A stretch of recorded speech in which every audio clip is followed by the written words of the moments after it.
अस्सलाम वालेकुम स्टूडेंट्स। अभी तक जो हम लोग पढ़ चुके थे उसके अंदर ये था कि हम लोगों ने डिज़ाइंस देखे थे in the context of context switching और पैकेट स्विचिंग, और कुछ डाटा कम्युनिकेशन के फ़्लो देखे थे जिसके अंदर था सिंप्लेक्स, हाफ डुप्लेक्स और फुल डुप्लेक्स। अब जो हमारा लेक्चर है वो इस बारे में है कि किस तरह से जो सिग्नल्स हैं इंटरनेट के ऊपर प्रोपोगेट करते हैं, क्या उनके ऊपर रूल्स एंड रेगुलेशंस फॉलो करने की ज़रूरत होती है और कौन से स्टैंडर्ड्स होते हैं जो उन्होंने ओबे करने होते हैं। तो उसके बाद उससे पहले हमारे पास होता है ट्रांसमिशन मीडिया। ट्रांसमिशन मीडिया करता क्या है? ट्रांसमिशन मीडिया वही कम्युनिकेशन मीडियम जिसको हम पहले कम्युनिकेशन मीडियम या कम्युनिकेशन चैनल का नाम दे रहे थे, जैसे कि कॉपर वायर और कॉक्सल केबल, एयर, ये सारे ट्रांसमिशन मीडिया हैं। लेकिन ये कुछ रूल्स एंड रेगुलेशंस को फॉलो करते हैं। इनका ये लिखा हुआ है transmitted energy is carried through some sort of medium. अब मीडियम कोई भी हो सकता है, वो एयर भी हो सकता है या कॉपर वायर भी हो सकती है, लेकिन ये एनर्जी की शक्ल में। एनर्जी मतलब जिसको हम सिग्नल्स बोलते हैं। हम डाटा को जो हमारा जो डाटा होता है उसको सिग्नल्स की शक्ल में बदलते हैं, मतलब कि सिग्नल्स की शक्ल में एनर्जी की शक्ल में बदल देते हैं और उसको फिर हम ट्रांसफ़र करते हैं। जैसे कि अगर हमने कोई व्हाट्सएप के ऊपर किसी को तस्वीर भेजनी है, वो तस्वीर जो है वो एज इट इज़ नहीं जाएगी, वो तस्वीर पहले डाटा की शक्ल में, डाटा की शक्ल से सिग्नल की शक्ल में, एनर्जी की शक्ल में तब्दील होगी। दूसरे एंड के ऊपर जहाँ पर आपने भेजी है, रिसीवर एंड के ऊपर जो है वो रिसीव होगी और फिर दोबारा से वापस डाटा की शक्ल इख्तियार करेगी। इसका बेसिक आइडिया भी यही है। बेसिक आइडिया ये है कि जब भी आप कोई चीज़ सेंड करते हैं, डाटा जो है वो सिग्नल या एनर्जी की शक्ल में तब्दील होता है। मतलब कि डाटा जो है वो सिग्नल और एनर्जी की शक्ल में जब तब्दील होगा, उस कॉन्सेप्ट का नाम हम कहते हैं इनकोडिंग। और वो फिर डाटा जो है सिग्नल और एनर्जी की शक्ल में मीडियम के थ्रू ट्रैवल करके दूसरे एंड पे पहुंचेगा। दूसरे एंड पे जब पहुंचेगा तो वो दोबारा से सिग्नल से डाटा की शक्ल वापस लेके आएगा और उस प्रोसेस को हम कहते हैं डीकोडिंग। जो डिवाइस आपके डाटा को सिग्नल्स में बदलती है उसको हम कहते हैं इनकोडर, और जो डिवाइस आपके सिग्नल्स को वापस डाटा की शक्ल में बदल देती है उसको हम कहते हैं डीकोडर। हमारे पास मुख्तलिफ़ किस्म के सिग्नल्स होते हैं जो कि लाइट और इलेक्ट्रिक और रेडियो की वेव्स के ऊपर कंसीडर किए जाते हैं।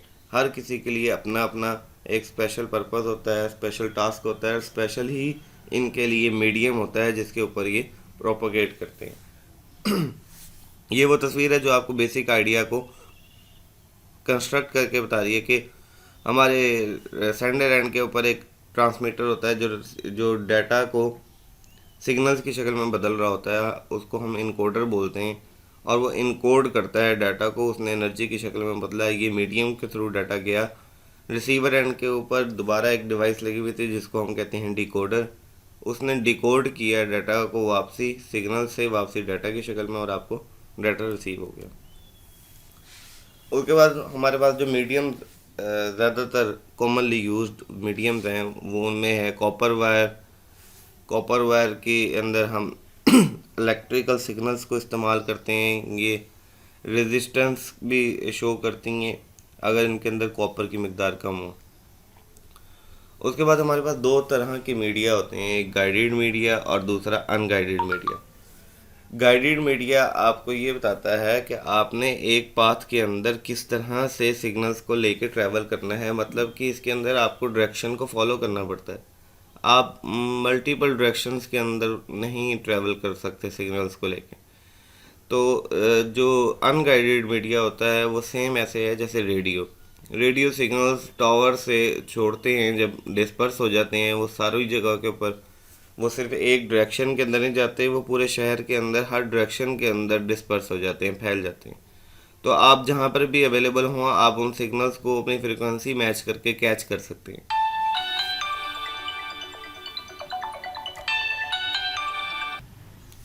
उसके बाद ये आती है हमारी कॉक्सल केबल। कॉक्सल केबल का किरदार ये होता है, जो सेम आपके घर में केबल जो टीवी के अंदर आके केबल लग रही है उसको हम कॉक्सल केबल का नाम देते हैं। उसके ऊपर एक बाहर की तरफ एक इंसुलेशन होती है, अंदर एक स्टील की या सिल्वर कलर की वायर्स होती हैं, उसके अंदर फिर एक और वाइट कलर की प्लास्टिक की कॉप वो तय होती है। अंदर बिल्कुल सबसे एंड के ऊपर एक कॉपर की वायर होती है। ये वही केबल है जो आपके लोगों के घर के अंदर आ रही है। उसके बाद हम यूज़ करते हैं ऑप्टिकल फाइबर। ऑप्टिकल फाइबर इसलिए यूज़ करते हैं क्योंकि ये लाइट सिग्नल्स को यूज़ करती है। जो कॉपर वायर्स होती हैं वो इलेक्ट्रिकल सिग्नल्स को इस्तेमाल करती हैं, लेकिन मैंने अभी बताया था कि इलेक्ट्रिकल सिग्नल्स जब भी इस्तेमाल होते हैं तो उनके अंदर रेजिस्टेंस आ सकती है। लाइट सिग्नल्स के अंदर रेजिस्टेंस नहीं आती, मतलब उसके अंदर कोई रुकावट नहीं आती। इसलिए हम ऑप्टिकल फाइबर्स को यूज़ करते हैं, और यही वजह है कि ऑप्टिकल फाइबर्स ज़्यादा दूर तक सिग्नल्स को लेके जा सकती हैं as compare to copper wires. और यही वजह है कि ये ज़्यादा बिट्स को भी ट्रैवल कर सकती हैं, ज़्यादा डाटा को भी एक टाइम के अंदर लेके जा सकती हैं as compare to copper wire या कोक्सियल केबल। और यही इसके फ़ायदे हैं। उसके बाद हमारे पास आते हैं रेडियो सिग्नल्स। रेडियो सिग्नल जो हैं वो पब्लिक रेडियो और टीवी ब्रॉडकास्ट के लिए इस्तेमाल किए जाते हैं। आप सब इसके बारे में जानते हैं। एंटीना साइज़ के ऊपर डिपेंड करते हैं कि जितना ज़्यादा आपका एंटीना बड़ा है उतना ज़्यादा आप सिग्नल्स को कैच कर सकते हैं। आप जितना अगर इंडोर होते जाएंगे और अपने रूम को भी बंद कर लेंगे उतने सिग्नल्स आप कम रिसीव कर सकेंगे, क्योंकि सिग्नल्स ओपन एयर के अंदर ट्रैवल करते हैं इसके अंदर। उसके बाद आती हैं satellites.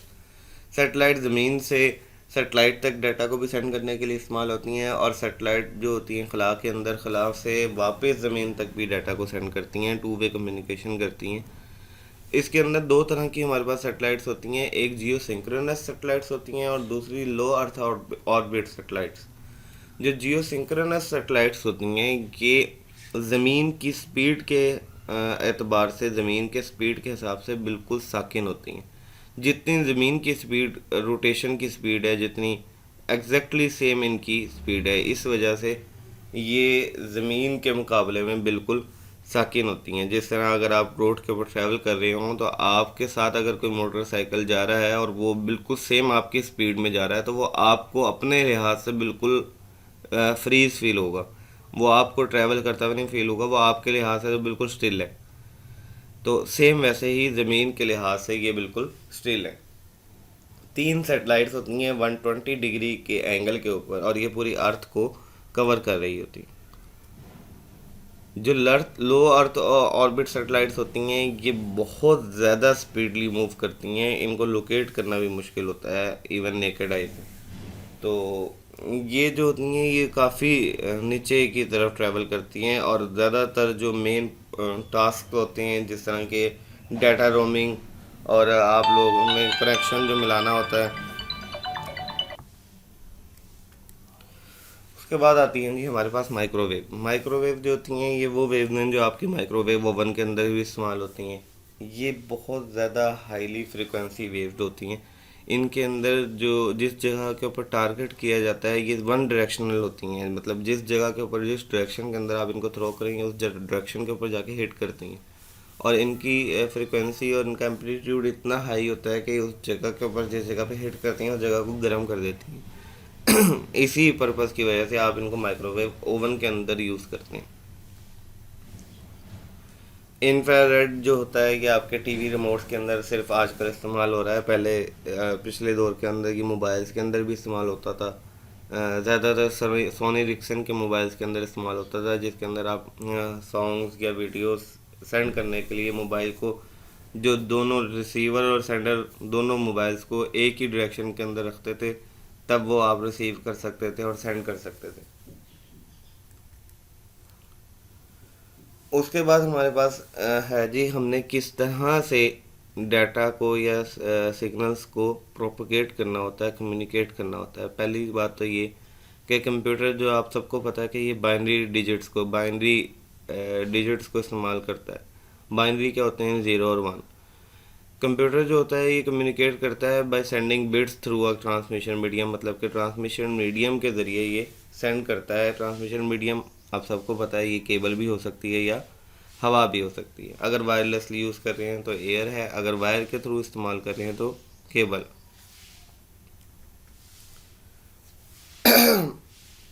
In asynchronous communication the sender and receiver do not need to coordinate। जब भी हम कम्युनिकेट करते हैं तो हमारे पास दो तरह के कम्युनिकेशन के ज़राए होते हैं। एक तो ये कि आपके जो सेंडर और रिसीवर है पहले से वो कांटेक्ट करना उनके लिए ज़रूरी है कि वो कांटेक्ट करें, तब फिर वो सेंड करेंगे या रिसीव करेंगे। लेकिन एसिंक्रोनस कम्युनिकेशन के अंदर सेंडर और रिसीवर का आपस में कोऑर्डिनेट करना ज़रूरी नहीं होता। वो जब भी सेंडर जो है वो सेंड करेगा डाटा, रिसीवर वो खुद ब खुद ही रिसीव करना स्टार्ट कर देगा। इसके अंदर उन दोनों को आपस में कोऑर्डिनेट करके एक दूसरे के साथ एक्नॉलेज करना ज़रूरी नहीं है कि मैं रेडी हूँ, अब आप सेंड करें। ये किसी भी टाइम सेंड कर सकते हैं इसके अंदर एसिंक्रोनस कम्युनिकेशन के। हमने जब भी इलेक्ट्रिक करंट के थ्रू डाटा को सेंड करना होता है तो हमारे पास कुछ रूल्स होते हैं।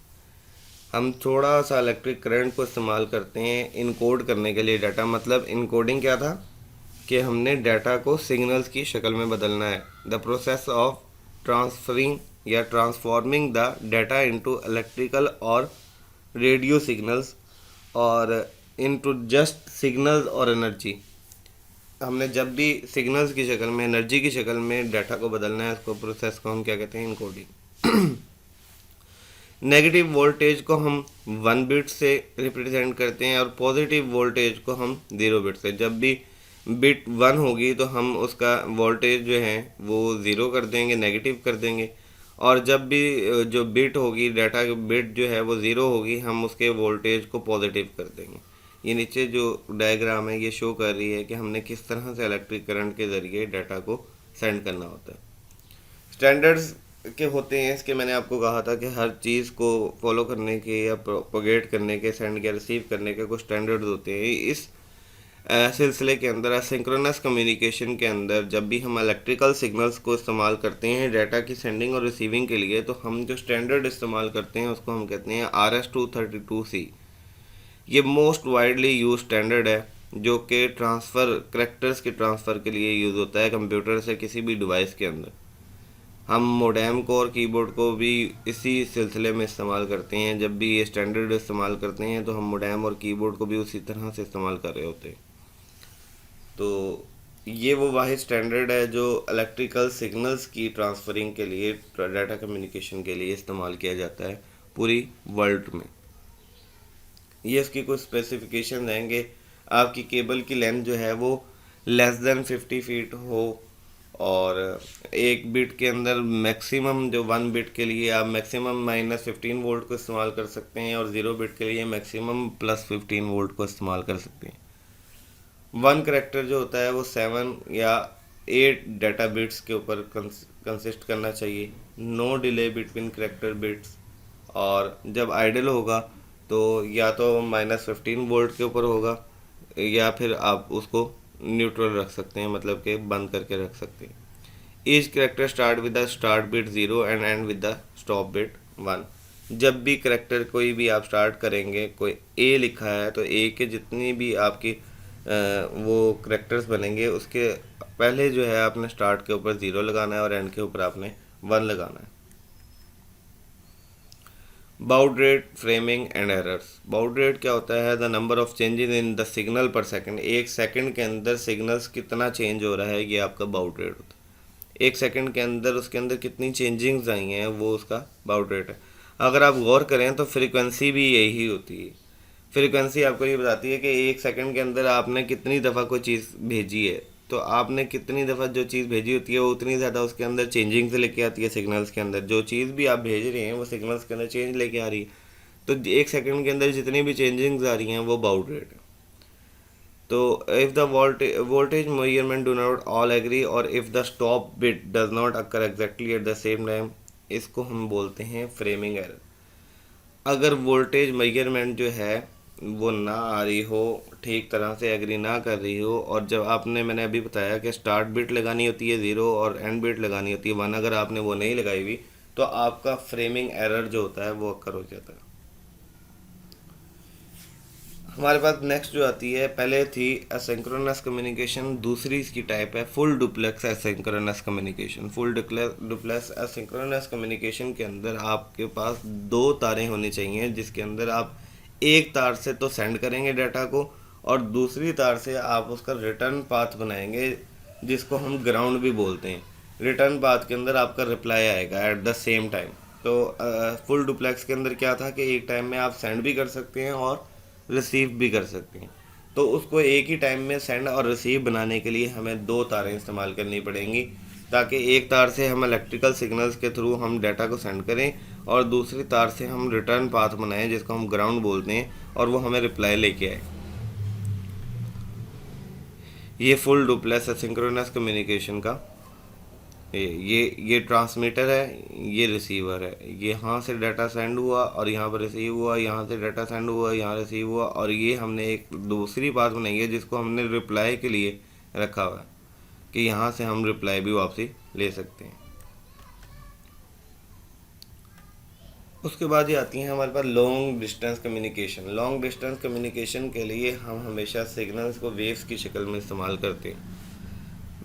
वेव्स क्या होती हैं, इनके कुछ कॉन्सेप्ट्स हैं जो जानना बहुत ज़रूरी है कि वेव्स को हमने किस तरह से कंसीडर करना होता है। वेवलेंथ क्या होती है? वेवलेंथ जो होती है हमारी वेव के अंदर दो एम्पलीट्यूड के दरमियान जो फासला होता है वो उसको हम वेवलेंथ कहते हैं। ये जो ऊपर की तरफ वेव जाती है इसको हम एम्पलीट्यूड कहते हैं, और जो नीचे की तरफ हम इसको ट्रफ भी कहते हैं और इसको क्रस्ट कहते हैं। ये जो पूरी वेव एक होती है इसको हम साइन वेव बोलते हैं। तो साइन वेव के अंदर दो एम्पलीट्यूड के दरमियान जो फासला होता है उसको हम वेवलेंथ कहते हैं, और इसको लैम्डा जो ये साइन है इससे हम डिनोट करते हैं। जितनी लंबी वेवलेंथ होगी फ्रीक्वेंसी उतनी कम होगी, क्योंकि आपके एक सेकंड के अंदर कम चेंजिंग्स आ रही हैं। जितनी शॉर्ट वेवलेंथ होगी उतनी हाई फ्रीक्वेंसी होगी, क्योंकि एक ही सेकंड के अंदर ज़्यादा वेव्स जो हैं वो प्रोपोगेट कर जाएंगी। ये देखें, ये शॉर्ट वेवलेंथ है, ये लॉन्ग वेवलेंथ है। जितनी ज़्यादा लॉन्ग थी, अब एक सेकंड के अंदर इतनी मामूली सी चेंजिंग आई है, लेकिन इसके अंदर एक सेकंड के अंदर कितनी ज़्यादा चेंजिंग आ गई है। तो जितनी शॉर्ट वेवलेंथ थी उतनी ज़्यादा हाई फ्रीक्वेंसी होगी है, जितनी ज़्यादा लॉन्ग वेवलेंथ थी, जितना ज़्यादा लंबा डिस्टेंस था दो एम्पलीट्यूड के दरमियान, उतनी कम फ्रीक्वेंसी होगी। और ये वेवलेंथ का फार्मूला है, wavelength is equal to speed of light divided by frequency. और नीचे ये स्पीड ऑफ लाइट मेंशन है कि अगर आपने कभी भी वेवलेंथ को कैलकुलेट करना हो, आपके पास फ्रीक्वेंसी दी गई हो और वेवलेंथ को आपने कैलकुलेट करना है और स्पीड ऑफ लाइट आपको मालूम है, तो आप वेवलेंथ को निकाल सकते हैं, वेवलेंथ बता सकते हैं कि वेवलेंथ कितनी है। फ्रीक्वेंसी में आपको बता चुका कि एक सेकंड के अंदर कितनी चेंजिंग्स आ रही हैं वेव्स के अंदर, वो फ्रीक्वेंसी है। मतलब कि एक सेकंड के अंदर आप वेव ने 3 दफ़ा अपने आप को रिपीट किया है तो इसकी फ्रीक्वेंसी 3 हर्ट्ज़ है। हर्ट्ज़ इसका स्टैंडर्ड जो यूनिट है फ्रीक्वेंसी का, वो हर्ट्ज़ है। अब एक सेकंड के अंदर 3 दफ़ा चेंजिंग आई तो 3 हर्ट्ज़ है। एक सेकंड के अंदर 6 दफ़ा चेंजिंग आई है तो 6 हर्ट्ज़ है। एक सेकंड के अंदर 12 दफ़ा चेंज आई है तो 12 हर्ट्ज़ है। अगर आप गौर करें तो इनकी वेवलेंथ जो है वो लॉन्ग है, तो इसकी फ्रीक्वेंसी कम है। इसकी वेवलेंथ और थोड़ी सी कम हो गई है तो इसकी फ्रीक्वेंसी ज़्यादा होगी। इसकी वेवलेंथ बहुत ज़्यादा कम हो गई है तो इसकी फ्रीक्वेंसी बहुत ज़्यादा बढ़ गई। इस फासले को हम एम्पलीट्यूड बोलते हैं। ये एक वेव है हमारे पास, इस वेव के अंदर ये जो फासला है जो आपकी ज़ीरो से लेके आपके हाईएस्ट पीक पॉइंट तक लेके जा रहा है, इसको हम एम्पलीट्यूड बोलते हैं। Amplitude is the highest of the wave and often related to power. High electric field is equal to high magnetic field is equal to high amplitude is equal to high power. जितने ज़्यादा amplitude होगा उतनी ज़्यादा power होगी, उतनी ज़्यादा magnetic field होगी और उतनी ही ज़्यादा इलेक्ट्रिकल फील्ड होगी। फेज़ क्या होता है जी? फेज़ हमारे पास दो फ्रिक्वेंसीज़ के दरमियान आपस का रिलेशन है कि वो आपस में किस फासले के ऊपर हैं।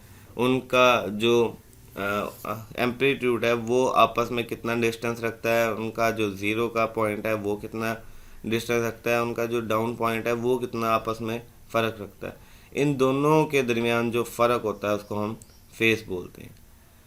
ये रेडियो फ्रिक्वेंसी के लिए ही सिर्फ इस्तेमाल नहीं होता, ये हर तरह की वेव्स के लिए इस्तेमाल होता है। इनके सिर्फ फेज़ का फ़र्क ये है कि ये दो इकट्ठे वेव्स जो होती हैं, दो इकट्ठी वेव्स का आपस में फ़र्क देखते हैं कि वो कितने फ़र्क के ऊपर हैं, कितने डिग्री के फ़र्क पे हैं, कितने डिस्टेंस के फ़र्क पे हैं, कितने टाइम के फ़र्क के ऊपर हैं। कौन कौन से? डिस्टेंस, टाइम और डिग्रीज की बेस के ऊपर इन दो सिग्नल्स को आपस में रिलेट किया जाता है कि वो कितना फेज में है। लॉन्ग डिस्टेंस कम्युनिकेशन के अंदर इलेक्ट्रिक करंट मैं आपको बता चुका कि रेजिस्टेंस की वजह से ये ऐसा ऐसा सिग्नल्स को लॉस करता जाता है। तो जब भी सिग्नल्स लॉस होते हैं तो उसको ये अब बात नहीं है कि अगर सिग्नल लॉस हो रहे हैं तो हम उस कम्युनिकेशन के ज़रिए को हम यूज़ करना ही छोड़ दें।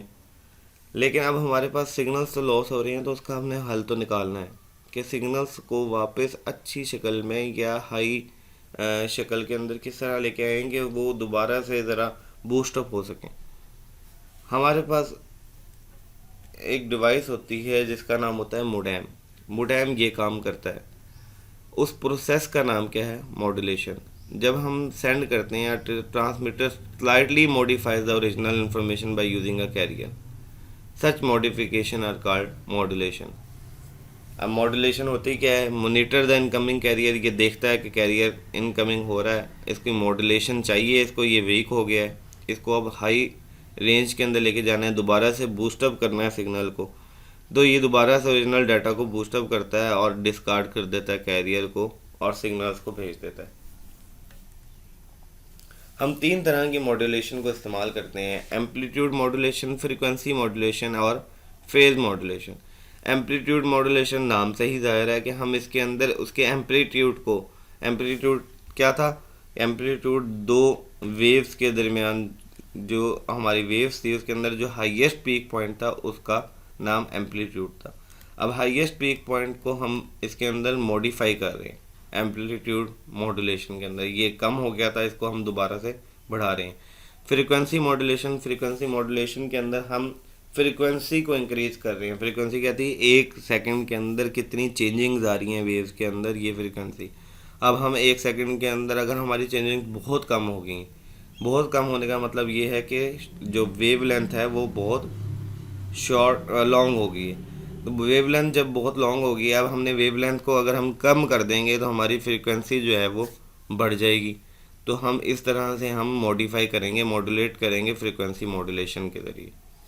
फेज मॉड्यूलेशन, फेज का मतलब क्या था? दो फ्रीक्वेंसीज का, दो सिग्नल्स का आपस में रिलेशन, के वो कितने पीक पॉइंट पे हैं, कितने डिग्रीज के डिफरेंस पे हैं, कितने डिस्टेंस के ऊपर हैं, कितने टाइम के डिफरेंस के ऊपर हैं। तो इन तीनों चीज़ों की बेस के ऊपर हम मॉडिफाई करेंगे सिग्नल्स को। इसको हम क्या बोलते हैं? Phase modulation. मोडेम वो डिवाइस है जो आपका एक मॉड्यूलेशन का काम जो है वो परफॉर्म करती है। मोडेम जो होती है वो एक्सेप्ट करती है डाटा को और उसको मॉडिफाई करती है और दोबारा से सेंड कर देती है। और D modulator is a hardware circuit होता है that accepts a modulated carrier wave and repeats the sequence of data. Demodulator क्या होता है कि ये मॉड्यूलेटेड जो आपने सिग्नल जिनको बूस्टअप कर दिया होता है ये उसको एक्सेप्ट करती है और उसको दोबारा कैरियर वेव्स या डाटा की शक्ल में तब्दील करती है, मतलब कि डिकोड करती है।